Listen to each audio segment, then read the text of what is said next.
Hello दोस्तों, आज हम पढ़ेंगे क्लास नाइन्थ की इंग्लिश की बिहाइव का चैप्टर 3 का जो सेकंड पार्ट है, रैन ऑन द रूफ। इससे पहले हम जो द लिटिल गर्ल की एक चैप्टर है केजिया वाला, वो हम पढ़ चुके हैं। इसमें हम रेन ऑन द रूफ वाली पोयम देखेंगे जो कि कॉट स्किनी द्वारा लिखी गई है। रेन ऑन द रूफ मतलब छत पर बारिश होना। रूफ मतलब छत और रेन मतलब बारिश। When the sky is covered with dark cloud, जब आसमान में काले बादल छाए हों, and it starts raining और बारिश शुरू हो जाए, have you ever listened to the patter of soft rain on the roof? क्या आपने कभी धीमी धीमी बारिश की टिप टिप की आवाज़ छत पर सुनी है? What thought flashed through your mind? उस समय आपके दिमाग में क्या विचार आते हैं?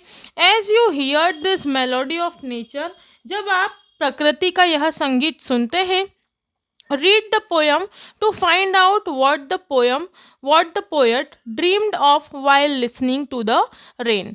कविता को पढ़िए और समझिए कि किस प्रकार कवि ने बारिश की आवाज़ सुनते हुए सपने देखे हैं। तो हम शुरू करते हैं poem. When the humid shadow hover, जब क्या होता है, नमी वाले काले बादल पानी से भरे हुए होते हैं। ह्यूमिड मतलब नमी वाले, शेडो होवर मतलब कि शेडो होवर का मतलब होता है काले बादल जो पानी से भरे हैं। ओवर ऑल द स्टेरी स्पेयर्ड, तारों भरे आसमान में मंडराते हैं। एंड द मिलंचली डार्कनेस, और ऐसा लगता है कि वह बहुत उदासी में है। मिलंकली का मतलब होता है उदासी। Gently weep in rainy tears, वह धीरे धीरे आंसुओं के रूप में गिरते हैं। What a bliss to press the pillow, कितना परम सुख होता है। Of the cottage chamber bed, जब हम अपने घर के तकिए पर सिर रखकर। And lie listening to the patter, उस धीमी धीमी टिप टिप सी आवाज़ को सुनते हैं। Of the soft rain over head, जो कि हमारे ऊपर बारिश के होने से हो रही है। Every tinkles on the shining girl, जितनी भी बूंदें हैं, जैसे जैसे जितनी भी धीमी आवाज़ है, वो जब परत पर पड़ती है। Has an echo in heart, दिल में एक गूंज सी उठती है। एंड 1000 ड्रीमी फैंसीज, और हमारे दिमाग में कई सारे विचार उमड़ते हैं। इनटू बिजी बीइंग स्टार्ट, जब वह शुरू होती हैं तो हमारे पास एक याद आती है। एंड 1000s ऑफ रिकलेक्शन, बहुत सारे पुरानी यादें।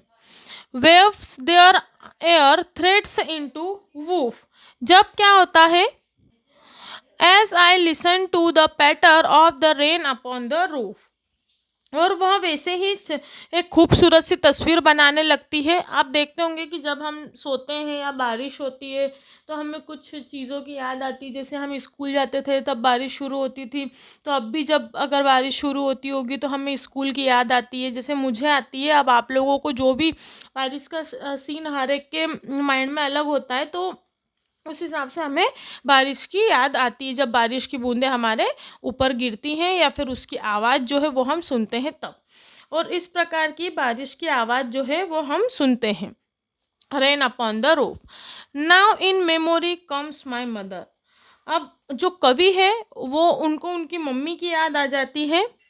And she used in year Aegon, बारिश अतीत की यादें ले आती हैं। एजॉन का मतलब होता है एगॉन का मतलब होता है पुरानी यादें, अतीत की।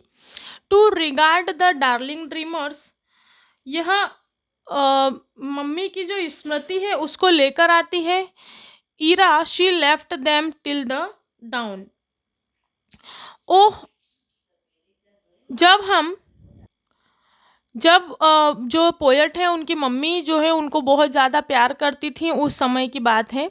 ओ I feel her fond look on me, और वह मुझे बहुत प्यार से देखती थी जब मैं सोता हुआ रहता था।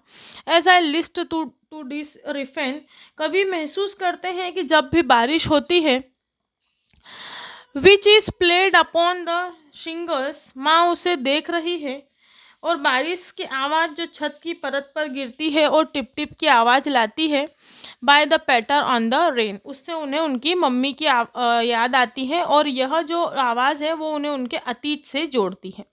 ये कॉट स्कीनी द्वारा लिखी गई एक पोयम थी जिसका हमने अभी अभी एक्सप्लेनेशन देखा।